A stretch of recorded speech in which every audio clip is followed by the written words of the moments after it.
श्रीराम समर्थ.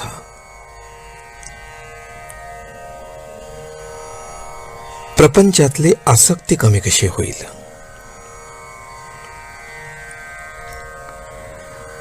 आज आमची स्थिती कशी झाली आहे पहा. प्रपंच आम्हाला सुटत नाही. भगवंताचे प्रेम आम्हाला पाहिजे. या प्रपंचावरचे प्रेम न सोडता आम्हाला भगवंताचे समाधान लाभावे अशी आमची इच्छा आहे. खरोखर प्रपंचातले आमचे हे प्रेम व्यभिचारी आहे. प्रेम ही वस्तू अशी आहे की ती एकाच ठिकाणी ठेवता येईल. एका म्यानात ज्याप्रमाणे दोन तलवारी राहू शकत नाहीत, त्याप्रमाणे आमचे प्रेम आम्हाला दोन ठिकाणी ठेवता येणार नाही. आमचे खरे सुख एका भगवंताजवळच आहे आणि ते मिळवण्यासाठी आम्ही प्रपंच सोडायलाच पाहिजे असे नाही. प्रपंचात आम्हाला वाटणारी आसक्ती ही मुख्यतः नाहीशी झाली पाहिजे. शास्त्रात सुद्धा हेच सांगितलंय. शास्त्र हे अनुभवाचे बनलेले आहे. आमचा अनुभव आम्ही शास्त्राबरोबर पडताळून पाहत नाही. प्रपंचाची खरी किंमत आम्हाला कळल्याशिवाय त्याच्याबद्दल वाटणारी आमची आसक्ती कमी होणार नाही. आज प्रपंचात सुख नाही हे अनुभवाला येऊनही त्याची आसक्ती आम्हाला सुटत नाही. ही आसक्ती सुटायला काय मार्ग आहे तो आम्ही पाहणे अगदी जरूर आहे. प्रपंचाची आम्हाला गरज किती आहे? एखादा मनुष्य फिरायला जाताना हातात काठी घेतो. त्याला हातात काठी घेणे हे भूषण आहे असे कोणी म्हणत नाही.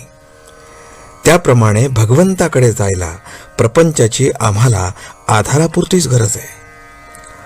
हा प्रपंच करीत असताना त्याची आसक्ती कमी होऊन भगवंताचे प्रेम येण्यासाठी शास्त्रांनी घालून दिलेली बंधने आम्ही पाळली पाहिजेत आणि त्यासाठी आपले आचार विचार आणि उच्चार आम्ही सांभाळणे जरूर आहे. आपण आपल्या संस्कारांप्रमाणे वागलो तर निवृत्तीमध्येच जाऊ, कारण आपली प्रवृत्ती ही सर्व निवृत्तीपरच आहे यात संशय नाही. आता यापुढे आपण रामाच्या नावाने प्रपंचाचा धंदा करूया, म्हणजे नफा तोटा त्याचाच होईल.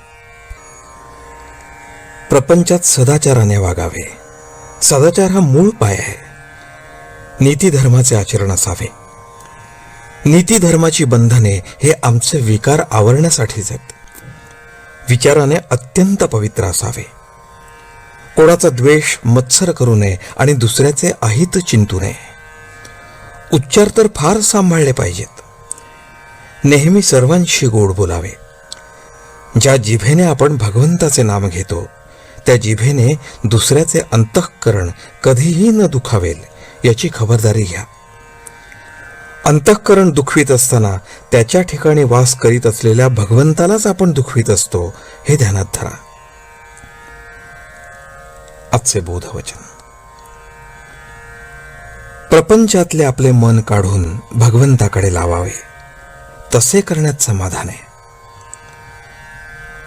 जानकी जीवन स्मरण. जय जय राम.